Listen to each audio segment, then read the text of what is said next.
은혜로 받아들이기에는 조금 아닌 것 같은 그런 것들이 있지 않을까요? 그 영상에서 보았습니다마는 모든 것이 은혜 하고 이렇게 쭉 내려가는, 그래서 아니 모든 것은 아닌데 일부는 그럴 수 있지만은 모든 것은 아닌데 하는 생각이 든다는 거지요.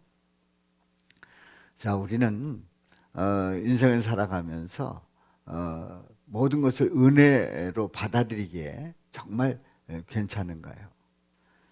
또 우리 예수님은 바로 이런 상황에서 어떻게 받아들이셨는지 오늘 말씀을 통해서 은혜를 나누도록 합니다. 자, 오늘 이 본문 말씀에 배경이 있어요.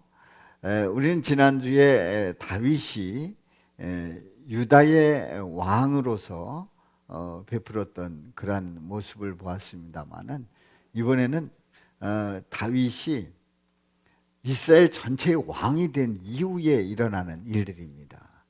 이스라엘 전체의 왕이 된 다윗이 왕이 되고 나서 얼마나 잘 되겠어요? 얼마나 안정되겠어요?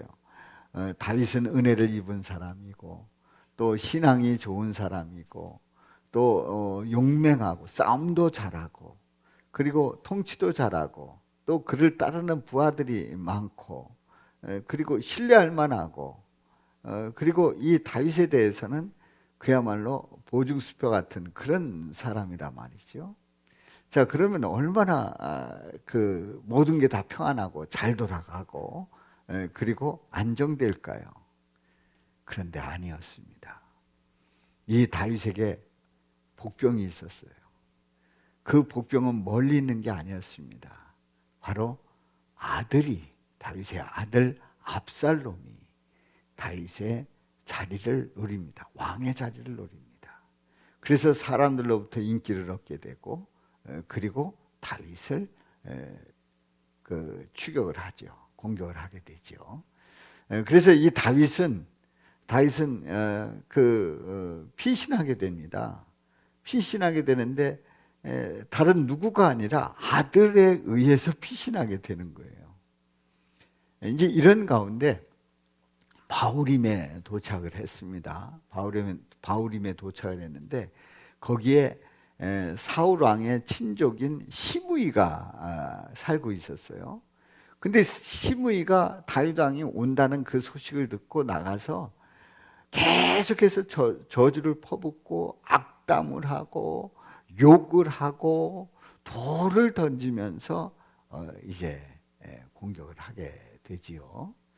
자, 이런 상황이에요. 이런 상황에서 우리는 이 다윗이 어떻게 처신하는가를 보게 되는데, 다윗의 부하인 아비새가 그를 처단하겠다 그래요. 근데 내비둬라, 그냥 둬라. 하나님께서 저주하게 하신 거니까 그냥 둬라. 그러면서 다윗은 그 상황에 대해서 대응하지를 않습니다. 그냥 내버려 둬라. 그렇게 하고 이제 넘어갑니다. 자, 이 내용이 오늘 이 본문 말씀의 그 주된 내용입니다. 자, 이 본문 말씀을 보면서 이제 우리는 세 가지 질문을 던져봅니다. 첫 번째 질문은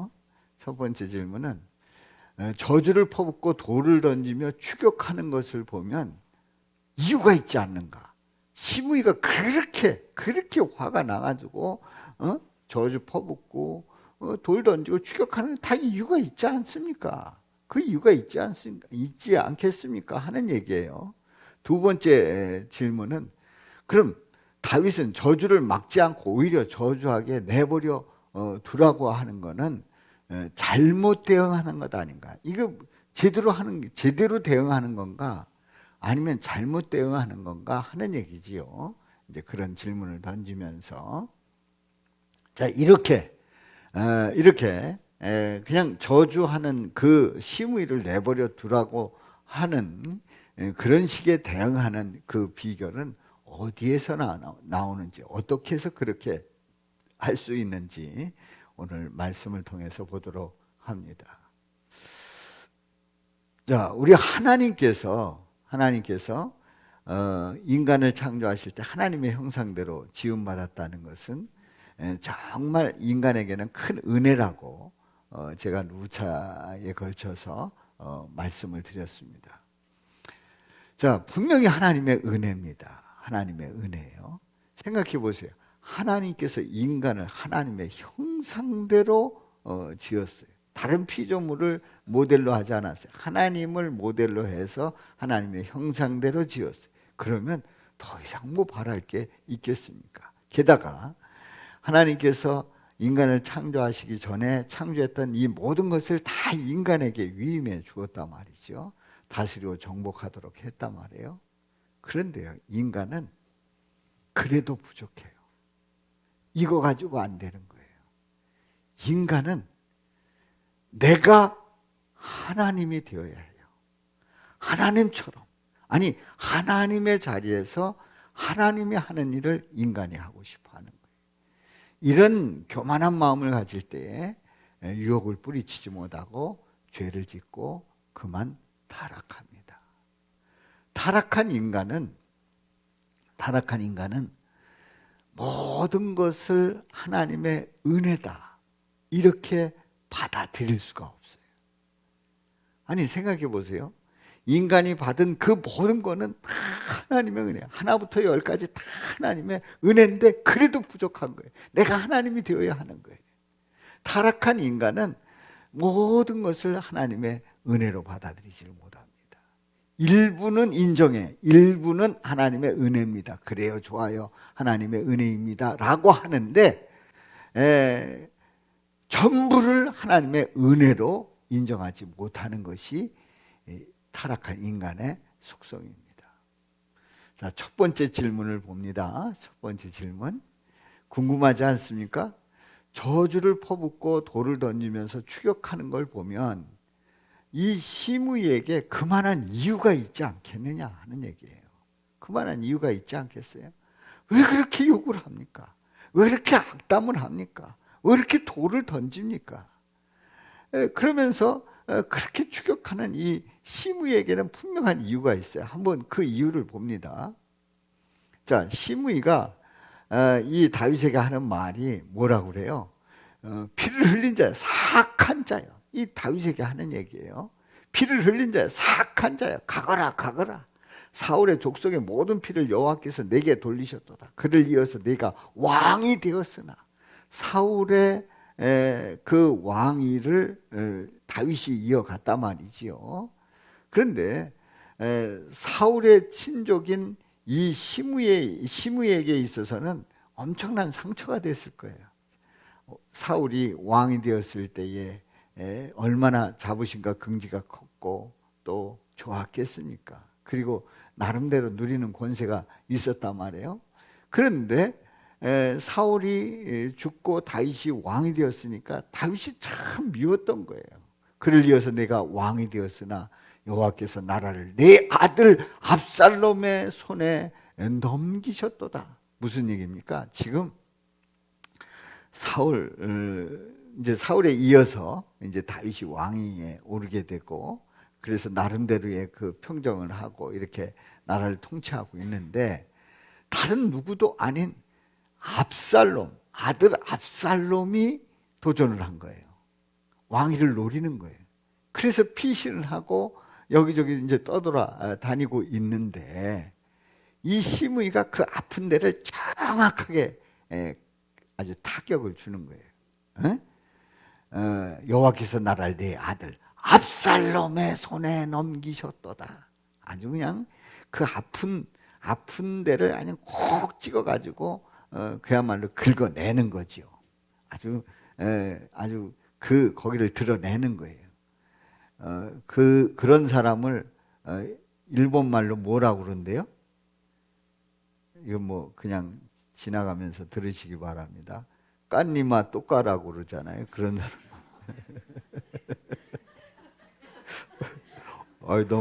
너무 조금 저속한가요? 아무튼 깐니마 똑까 이런 식으로 아주 그 마음을 후벼 파는 거예요. 압살롬의 손에 넘기셨도다. 그냥 속상해가지고 지금 아들 피해서 가고 있는데, 아니 다윗이 그렇다고 압살롬을 잡아 죽일 수 있냐 말이에요. 그 아들을 피해서 가고 있는데 압살롬의 손에 넘기셔. 어쩌면 그렇게 그냥 그 아픈 부위를 확 뒤집어 가지고 그렇게 후벼 파서 공격을 하냐 말이에요. 보라, 너는 피를 흘린 자이므로 화를 자초하였네. 피를 흘린 자이므로 화를 자초. 다 네가 한 일 다 받는 거다. 이런 얘기. 그야말로 어쩌면 그렇게 그냥 그 마음을 후벼 파기를 잘합니까? 이 시므이는 이렇게 그냥 아주 다윗의 마음을 그 아픈 데를 찔러가면서 공격을 하는 거예요. 이렇게 저주를 하면서 돌을 던집니다. 그런데 다윗은 혼자 가는 게 아닙니다. 다윗의 신하들이 있어요. 또 다윗을 보호하는 군사들이 있어요. 그런데도 불구하고 막 거기 망신을 줘도 그런 망신이 어디 있어요? 생각해 보세요. 혼자도 아니고 다 이렇게 함께 가는데 그 앞에서 그렇게 난리를 치니 그런 망신이 어디 있습니까? 게다가 돌 던지는 거예요. 돌 던지는. 그리고 또 옆으로 가면서 계속 흙을 뿌리고 막 이런 난리를 치는 거예요. 그래서 성경에 보면 이들이 하도 시므이한테 당해가지고 이제 거기 지나간 다음에는 아주 지쳐가지고 쉬지 않으면 안 될 정도로 그렇게 마음고생을 하면서 수모를 당하면서 이제 그 지역을 지나갑니다. 그런데 말이죠. 생각해 보세요. 시므이는 저렇게 얘기를 하는데 다 이유가 있지 않겠느냐. 제가 그렇게 질문에 던졌지 않습니까? 다 그런 이유라는 거예요. 그런데 생각을 해보세요. 다윗이 사울왕을 공격해가지고 사울왕을 죽게 만들었냐 말이에요. 사울왕에게 피를 흘리게 했냐 말이에요. 아니에요. 그게 아니에요. 다윗은 오히려 사울왕이 다윗을 공격할 때에 이 다윗이 피신해 가면서 동굴 속에서 결정적인 순간이 왔어요. 죽일 수 있는, 처단할 수 있는 그런 공격이, 그런 좋은 공격의 기회가 왔음에도 불구하고 손을 대지 않았어요. 기름 부음 받은 왕을 내가 손을 댈 수 없다는 거죠. 그래서 그 옷자락을 보여주면서 왕이여 하면서 보여줬던 그런 일들이 있어요. 그러니까 다윗은 사울에게 피를 흘리게 하지 않았어요. 게다가 사울 왕은 결국은 블레셋에 의해서 쫓겨가가지고 결국 죽임을 당하게 되고 그 아들을 잃고 죽임 당하게 되고 벳산 성벽에 그 박혀 있을 때에 길르앗 야베스 사람들이 장례를 모셨다고 하지 않았습니까? 이게 지난주 말씀을 이렇게 생각해 보면 더 이해가 잘 되는 거예요. 다윗은 이렇게 오히려 선대했어요. 그들을 주님의 이름으로 축복했고, 그리고 앞으로 너희 길르앗 야베스 사람들을 보호해 주겠다고 하는 그런 축복을 합니다. 자, 이렇게 다윗이 사울 왕에 대해서 이런 마음을 가지고 끝까지 살폈단 말이죠. 장례를 모신 사람들을 축복해 주기까지 했단 말이에요. 그런데 이 시므이는 와가지고 그렇게 다윗을 욕하는 거예요. 자, 시므이가 그렇게 욕을 하는데 사실은 정확하게 알지를 못하는 거예요. 오해를 한 거고, 그리고 사실에 대해서 왜곡한 거고요. 그리고 그 중심에는 하나님을 두려워하는 그런 마음이 없었던 거예요. 그냥 내키는 대로 자기 감정에 의해서 큰 비난을 하고 욕을 퍼붓고 그렇게 난리를 치는 거예요. 그러니까 다윗은 아무 잘못이 없는데도 불구하고 사울에 대해서 이유가 없이 그렇게 시므이로부터 욕을 들은 거예요. 우리 예수님께서 잘못해서 십자가에서 그 고난을 당하시고 죽임을 당했습니까? 아무 죄가 없으셨어요. 물론 유대인들은 하나님을 못 오겠다. 신성 못 오겠다. 왜냐하면 동등하다. 이렇게 얘기를 했기 때문에 신성 못 오기다. 또 내가 성전이다. 성전을 못 오겠다. 그렇게 해서 시비를 걸어서 십자가에 못 박습니다만은 우리 예수님은 아무 잘못이 없어요. 정확한 말씀이고 맞는 말씀이었어요. 그런데 예수님은 잘못 없이 무고하게 십자가에 달리신 거지요. 잘못 없이 당하는 거예요. 잘못 없이 비난을 받은 거예요. 게다가 바라바와 비교해서 그 시대의 악당 바라바와 비교해서 바라바를 놓아주고 예수님을 십자가에 못 박으라고 해서 오히려 악당인 바라바가 사면을 받고 예수님은 십자가에 못 박히는 그런 어처구니 없는 일이 벌어진 거예요. 그렇습니다. 우리는 물론 내가 잘못한 일이라면 또 내가 그럴 만한 이유가 있다고 하면 그런 일들에 대해서는 뭐 그럴 수 있겠지요. 그런데 이유 없이 잘못도 없이 당하는 일은 얼마나 억울하겠습니까? 우리가 때로는 믿음 생활을 하다 보면 우리 인간은 모든 것을 다 알지 못하기 때문에 그렇게 오해받을 때가 있어요. 또 잘못 전달이 될 때가 있어요. 그리고 잘못 해석할 때가 있어요. 그래서 당하는 일들이 있을 수 있단 말이지요. 사랑하는 성도 여러분, 그럴 때 그걸 은혜라고 그렇게 받아들이면서 그것도 은혜입니다. 이럴 수 있느냐 말이지요. 사랑하는 성도 여러분, 우리 예수님 아무 잘못 없이도 십자가에 못 박히셨습니다. 우리는 어느 때는 너무 속상한 때가 있단 말이지. 너무 속상. 그게 아니었는데 그렇게 알고 있는 거예요. 그거 어떡하겠어요? 그 가서 해명을 한들 해명이 됩니까? 그리고 해명을 하면 오히려 더 크게 더 큰 긁어 부스럼이 될 수가 있단 말이지요. 그런 일들이 우리가 믿음 생활을 하다 보면 또 가정에서 또 친척 가운데 그리고 직장에서 또 친구들 간에 지내다 보면 그런 일들이 일어날 수 있다는 것을 우리는 너무나도 잘 압니다. 그렇다고 하면 어떻게 해야 될까요? 어떻게 해야 될까요? 두 번째 질문입니다. 자, 저주를 막지 않고 오히려 저주하게 내버려 둔다고 하면, 그 말을 계속하게 만든다고 하면, 말도 안 되는 얘기를 계속하게 한다고 하면 그거 잘못 대응하고 있는 것 아닙니까? 그거 잘하고 있는 게 아니잖아요. 아니 그렇게 말을 막 만들어내는 거예요. 욕을 막 하는 거예요. 악담을 하는 거예요. 저주를 퍼붓는 거예요. 돌을 던지고 흙을 뿌리고 너무너무 피곤한 거예요. 그 스트레스가 이루 말할 수 없어요.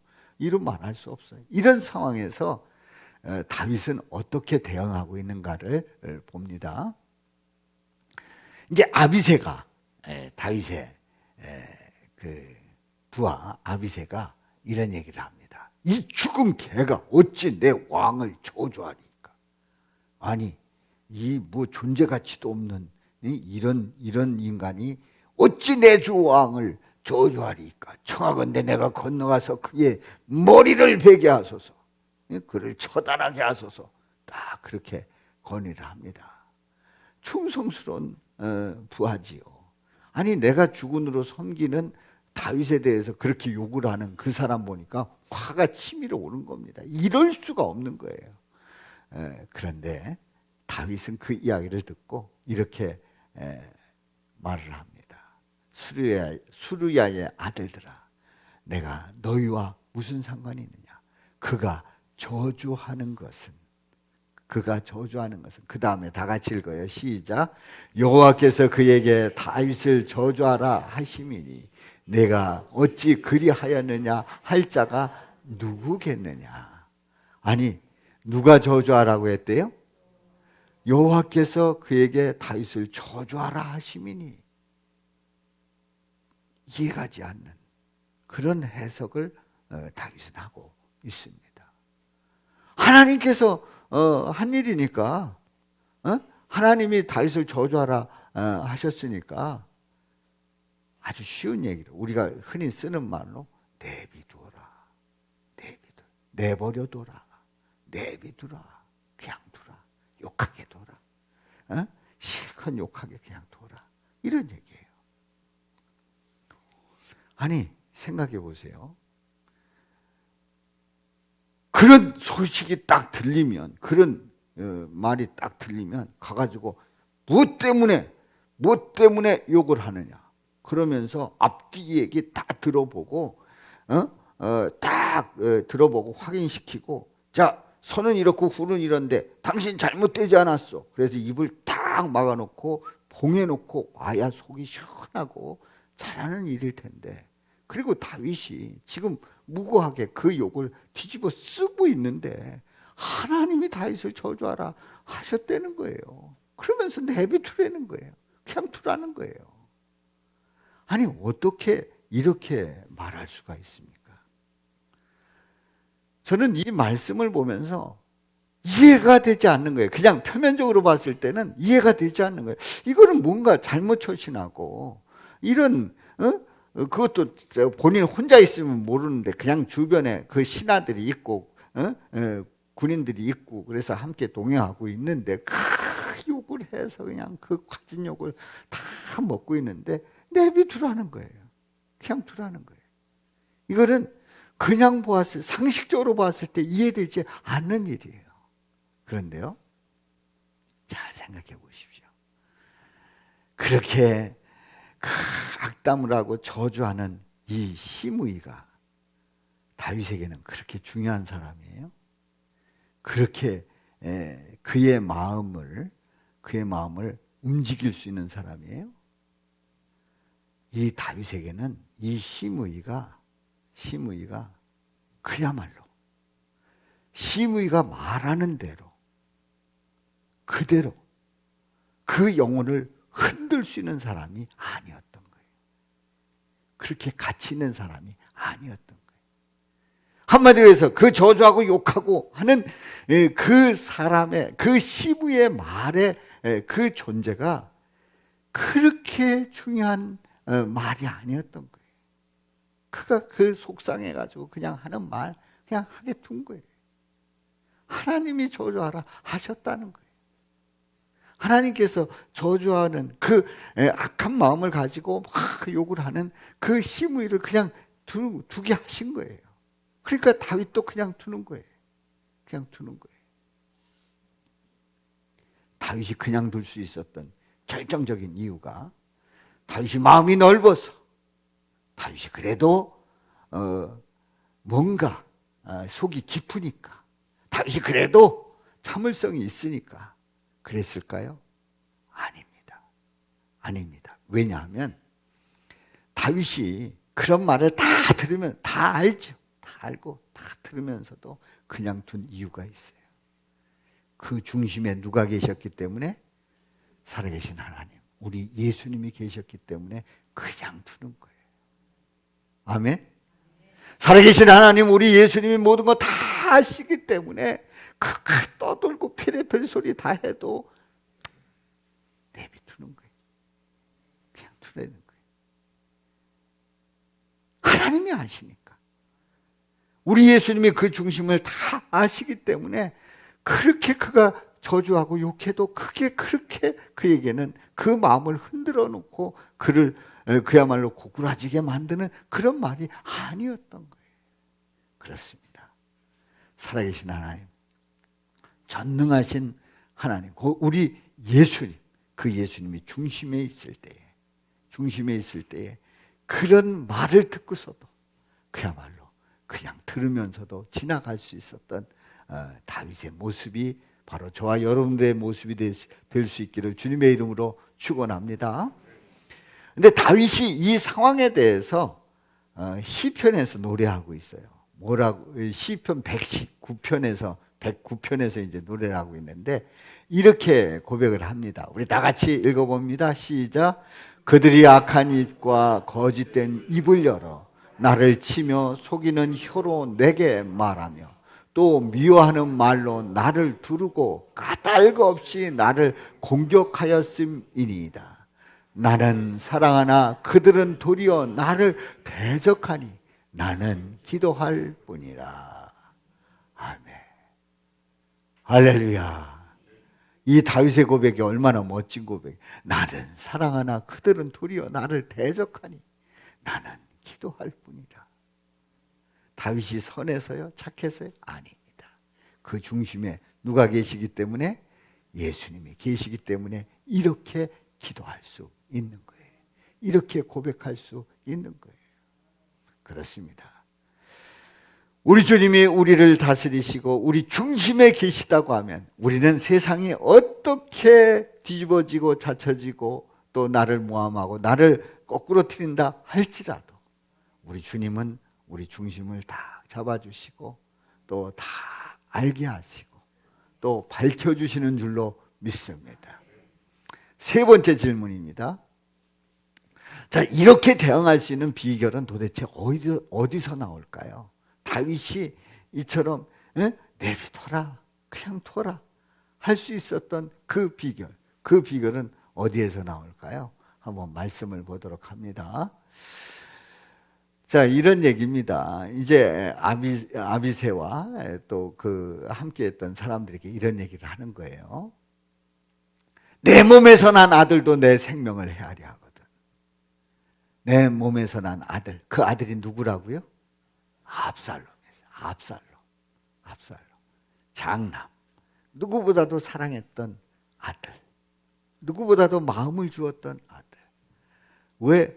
첫째는 가장 먼저 부모가 낳았을 때 가장 먼저 마음을 주는, 그야말로 모든 걸 다 쏟아주는 그 대상이 장남 아닙니까? 장녀 아닙니까?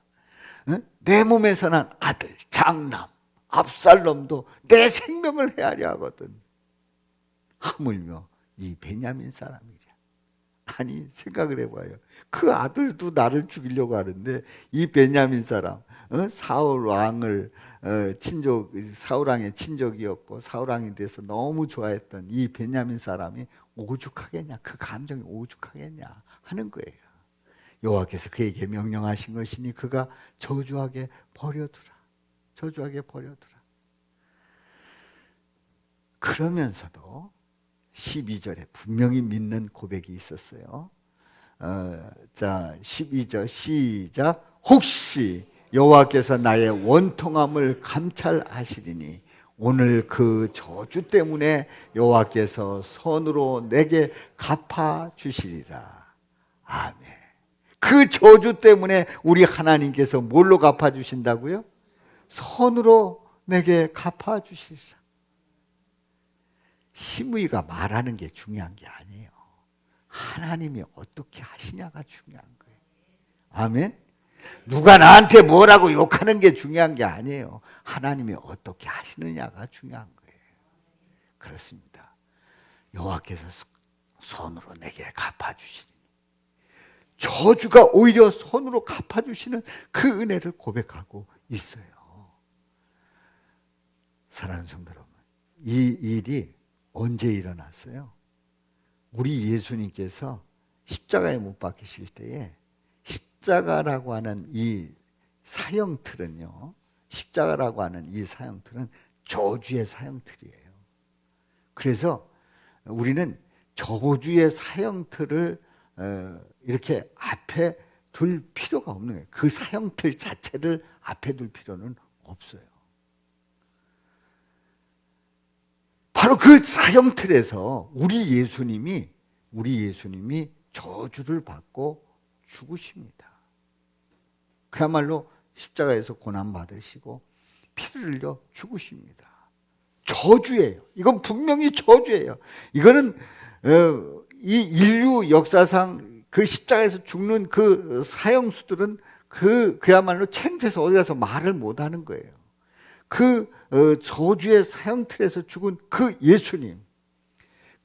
예수님으로 말미암아 그 예수님께서 십자가에서 고난받으셔 그리고 피를 흘려 죽으심으로 말미암아 우리의 모든 저주를 다 짊어지시고 우리 죄를 대신해서 죽으시고 그리고 우리 죄를 사해 주신 줄로 믿습니다. 저주가 변해서 뭐가 됐어요? 선이 됐어요. 저주가 변해서 축복이 됐어요. 악이 변해서 선이 됐단 말이지. 우리 예수님께서 이루신 일이에요. 다윗이 이 저주 때문에 우리 하나님은 선으로 갚아주신다고 하는 분명한 이 고백은 다윗은 앞으로 예수님의 사역 속에서 이런 일이 일어날 것이라는 것을 미리 고백하고 알려주셨습니다. 그래서 우리는 이 다윗의 고백 속에서 예수님의 사역이 이런 사역이 될 거다. 저주의 그 십자가였는데 그게 선이 되었다는 거예요.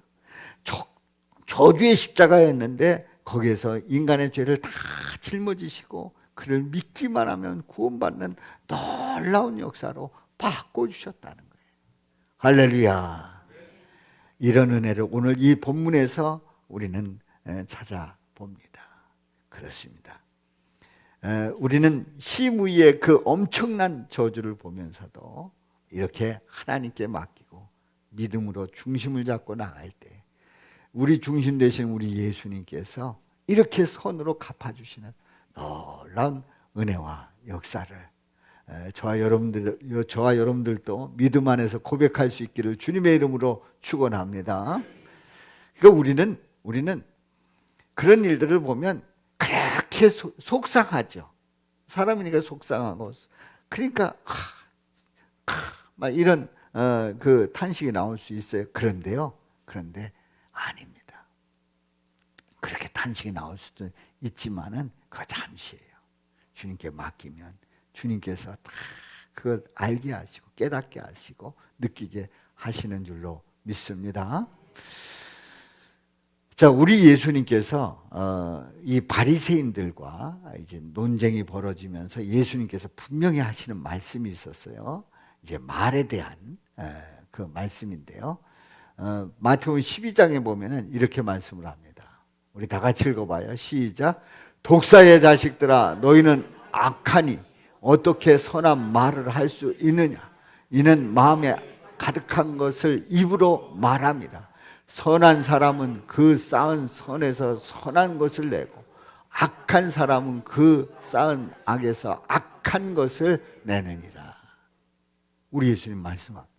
그런데 이 말씀을 보면 그냥 표면적으로 이렇게 보잖아요. 그러면 선한 사람은 쌓은 선으로 선한 말을 하는구나. 선한 그러한 영향력을 끼치는구나.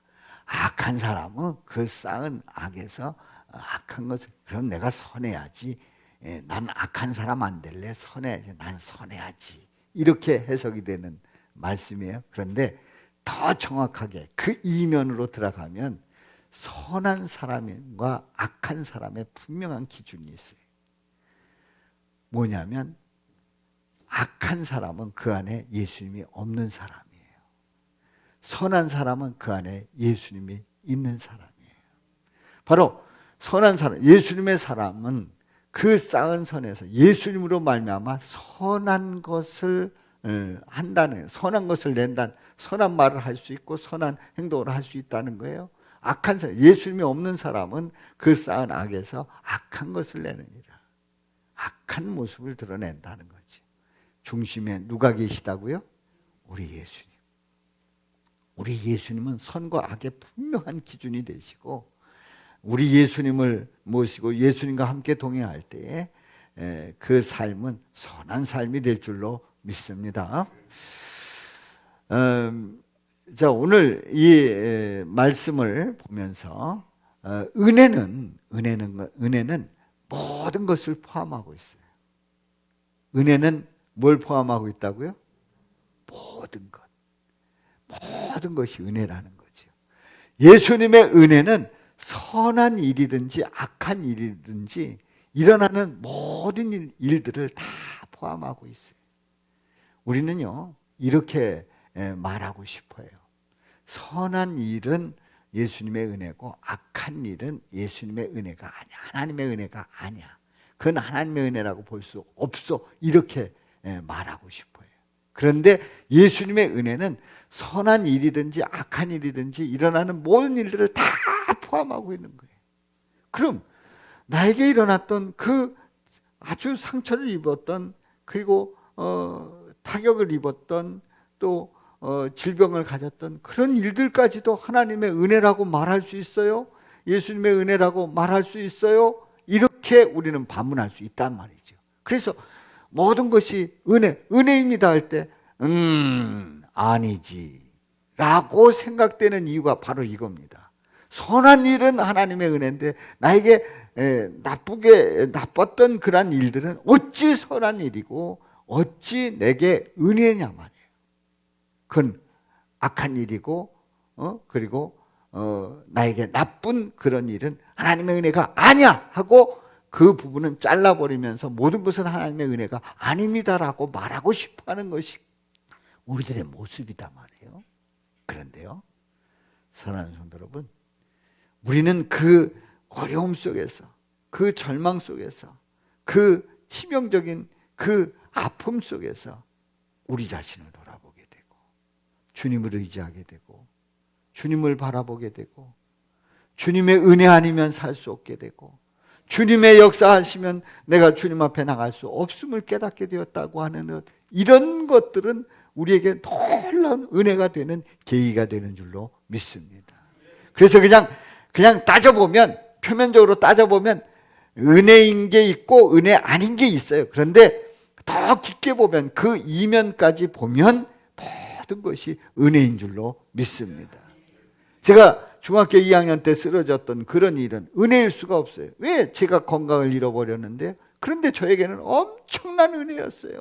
그때 쓰러지지 않았으면 지금도 뺀들뺀들거리고 전국에 있는 산이라는 산은 다 다니면서 등산하면서 한국도 모질한다 뭐 에베레스트 산을 정보 거기까지 갔을지도 몰라요. 제가 산을 좋아하고 그 걷는 거 좋아해가지고.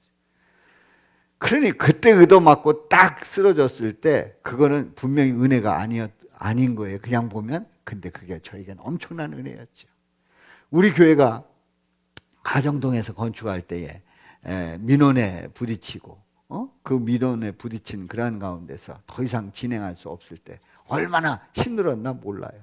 근데 우리 애가 그 얘기를 하더라고요. 그때 아빠 얼마나 힘들었냐는 거예요. 아빠 마음이 그렇게 강하고 막 뭐 도전하고 막 갖다 부딪히고 싸우고 이런 마음이 아닌데 그때 어떻게 견뎠냐는 거예요. 그걸 우리 큰애가 얘기를 해요. 저를 만나서 얘기하고 싶었던 내용이 그 얘기라는 거예요. 그래서 나는 그 얘기 딱 듣고, 야, 그건 말이다. 하나님께서 내가 약하고 또 이렇게 모든 게 그냥 순조롭게 잘 되고 하는 그런 가운데서 하나님 의지하지 않고 그냥 인간의 생각대로 하고 싶었던 그런 것들을 다 꺾어 놓으시고 나를, 아빠를 더 강하게 하려고 하나님만 바라보라고 한 은혜였다. 그렇게 제가 우리 아이하고 대화를 나눴어요. 알고 보면 모든 게 은혜인 거예요. 모든 게 은혜인 거예요. 그야말로 하나님께서 인도하신다는 분명한 고백을 가지고 있다고 하면, 내 중심 속에서 나를 붙들고 있다는 분명한 고백을 가지고 있다고 하면 모든 것이 은혜인 줄로 믿습니다. 하나님 아버지는 인간들이 선과 악을 구분하지 못하고 아주 번복이 돼서 살아갈 때에 우리 예수님을 보내주셨어요. 예수님을 보내주셔서 선하고 악한 것에 대한 분명한 구분을 내시고, 그리고 그 속에서 이루시는 하나님의 은혜를 깨닫게 하신 줄로 믿습니다. 이제 오늘 이 말씀에서 보면은 사도 바울은, 죄송해요. 다윗은 참으로 복 있는 사람. 왜냐하면 이 다윗은요, 생각해 보세요. 그렇게 욕을 먹으면서도 내버려 두어라 그러면서 그 중심을 잡았고, 그리고 그 저주를 선으로 바꾸시는 그 하나님의 고백을 보면서 바로 그 고백 속에서 누구의 모습을 예표하고 있다고요? 예수님의 사역을 미리 보여주고 있다는 사실이에요. 그렇기 때문에 다윗은 복 있는 사람이죠. 그 삶 속에서 예수님의 모습을 미리 알려주고 계신 거예요. 현대인들은요, 이런 일들이 있을 때 어떻게 대응할까요? 억울한 일이 있을 때 어떻게 대응할까요? 억울한 일이 있다고 하면 이거 밝혀내야 돼요. 선과 후를 딱 드러내게 해서 그것을 다 앞뒤 다 해가지고 딱 잘못이 뭔지, 내 잘못이 뭔지, 너 잘못이 뭔지를 딱 드러내야 속이 시원해하는 것이 바로 현대인들의 모습이에요. 또 어떤 사람들은 극단적으로 이렇게 해요. 억울하면 그렇게 밝히는 게 아니라 오히려 스스로 극단적인 선택을 해가지고 나는 억울하게 나는 이 세상 떠난다. 뭐 이리고 생을 마감하는 사람들이 있어요. 다 이 아름다운 모습이 아닙니다. 때로는 우리가 그 재판을 해야 될 때가 있어요. 법정에 가야 할 때가 있어요. 그거 전혀 안 된다는 게 아닙니다. 그럴 때가 있어요. 그런 상황이 있을 때가 있어요. 그런데요, 더 정확한 것은 하나님 아버지께서, 우리 예수님께서 재판장이 되셔서 판단하신다는 거죠. 그게 가장 정확하기도 하고 가장 무섭기도 하는 거예요. 물론 시원하게 확 드러나지 않지만은 삶 속에서 그것을 다 보여주시고 드러나게 하신다는 거예요. 우리 주님은 판단하게 하시고 알게 하시고 드러나게 하시고 정확하게 그 열매를 맺게 하신다는 거예요. 어떤 목사님이 어떤 청년이 그 잘못을 해서 잘못을 했는데 아주 인격적으로 큰 잘못을 했더라고요. 그래서 목사님이 그 청년에게 이렇게 말했다는 거예요. 나는 그 얘기 듣고 웃기도 하고 한편으로는 조금 이렇게 마음이 그 확실하구나 하는 것을 느꼈는데, 그게 뭐냐면 너 잘못한 거 알지? 네, 압니다. 너 나한테 맞을래? 하나님한테 맞을래? 그랬다는 거예요. 나한테 맞을래? 하나님한테 맞을래? 여러분들은 뭐 택하겠어요? 하나님한테 맞는 게 낫겠어요? 그 당시에 목사님한테 맞는 게 낫겠어요? 그게 더 나은 거예요? 하나님 무섭다는 걸 아시는 거죠? 목사님한테 맞겠습니다. 그래서 한번 손을 보았다는 거예요. 그 목사님이 하는 말씀이. 여러분들 맞는 얘기예요. 목사님한테 맞는 게 차라리 나은 거예요. 하나님한테 맞으면 어떻게 터질지 모르는 거예요. 사랑하는 성도 여러분, 우리 하나님은 공정하시고 정확하시다는 거지요. 아멘입니까? 자, 우리 그러므로 하나님의 자녀들은 어떻게 살아가야 될까요? 하나님의 자녀는, 성도는 예수님의 은혜가 선한 일이든지 악한 일이든지 모든 일을 포함한다고 받아들이는 자가 성도인 줄로 믿습니다. 요건 은혜고 요거는 은혜가 아니야. 그게 아니라 모든 일이 하나님의 은혜입니다. 그 일 속에서 하나님을 바라보며 인도하심을 받는 자가 성도인 줄로 믿습니다. 자, 우리는 2021년도 추수감사주의를 맞이해서 랜선 찬양으로 모든 것이 은혜라는 그 찬양으로 이제 준비를 하고 있어요. 보니까 아주 잘해서 보내신 분들도 있고 아직 못하신 분들도 있고 그렇습니다만은 오늘까지는 하셔야 됩니다. 오늘까지. 그게 그냥 딱 보내면 그냥 올리면 되는 게 아니라 일일이 그 작업을 해야 되는 겁니다. 그래서 오늘까지는 보내주세요. 그래서 모든 것이 은혜라는 그 찬양을 우리가 함께 추수감사주일에 랜선 찬양으로 한번 볼 수 있기를 바라고요. 그리고 여러분들이 모든 것이 은혜다 하는데, 그래도 저는 억울해요. 그래도 저는 이게 풀리지 않아요. 그래도 누가 원망스러워요. 그래도 나는 이게 그 은혜라고 고백할 수 없어요. 내 눈에 흙이 들어가도 은혜가 아닙니다라고 생각되는 그런 일들이 있어요. 그렇다면 깊이 묵상해 보시기 바랍니다. 깊이 묵상하면서 하나님께서 그때 나를 그렇게 해서 겸손케 하셨구나. 나를 낮춰주셨구나. 그래서 나에게 모든 사람이 다 떠났을 때 결국은 주님이 나의 구주고 나의 친구가 되셔서 나와 함께 하셨지. 그걸 깨닫게 하셨구나. 그런 놀라운 그 은혜를 깨닫게 될 것입니다. 그래서 추수감사주일에 은혜가 아닌 것이 있다고 하면 한번 짚어보시고 꼭 정리를 해보세요. 그래서 이 추수감사 돌아오는 주일날 추수감사주일 하나님의 은혜를 고백하며 한 해 동안 부어주신 그 은혜를 고백하면서 우리가 추수감사주일을 지킬 터인데 그 추수감사주일을 지키면서 우리가 정말 모든 것이 하나님의 은혜입니다.